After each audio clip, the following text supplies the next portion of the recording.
Welcome to my channel English this is Swathi teacher. ముందు వీడియోలో చెప్పినట్టు 10th CBSE గ్రామర్ అండి, స్టెప్ బై స్టెప్ వెళ్దాము. అయితే ముందు టాపిక్ టెన్సెస్ అనమాట, ఫస్ట్ టాపిక్.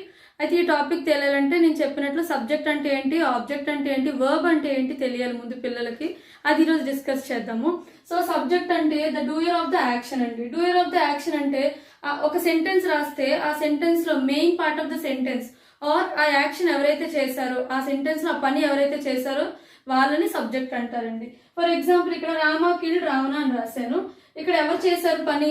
రామ చేశాడు. ఏం చేశాడు? కిల్డ్, చంపేశాడు.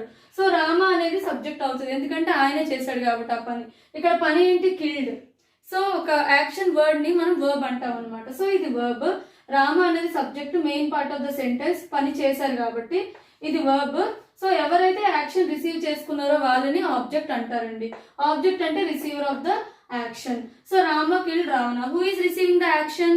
Ravana is receiving the action. So object వచ్చేసి రావణ.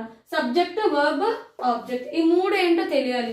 అయితే ఈ సబ్జెక్ట్ ప్లేస్ లో రామయ్య ఉండక్కర్లేదు. ఏముండొచ్చు అంటే ఐ ఉండొచ్చు, యు ఉండొచ్చు, వి ఉండొచ్చు, హీ, షీ, ఇట్, దే, ఇవి ఏవైనా ఉండొచ్చండి సబ్జెక్ట్ ప్లేస్ లో. ఫర్ ఎగ్జాంపుల్ ఐ పెడదాం. I killed Ravana, you killed Ravana, we killed Ravana, he killed Ravana, she killed Ravana, అలాగనమాట. ఇవి ఏవైనా సబ్జెక్ట్ కావచ్చు.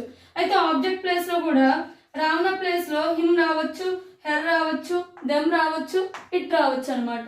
సో ఇట్లా అర్థం చేసుకోవాలి. సబ్జెక్ట్, ఆబ్జెక్ట్, వర్బ్ అంటే ఏంటంటే చూడండి, మళ్ళీ చెప్తాను. The main part of the sentence, ఆ యాక్షన్ ఎవరైతే చేస్తారో వాళ్ళని సబ్జెక్ట్ అంటారండి.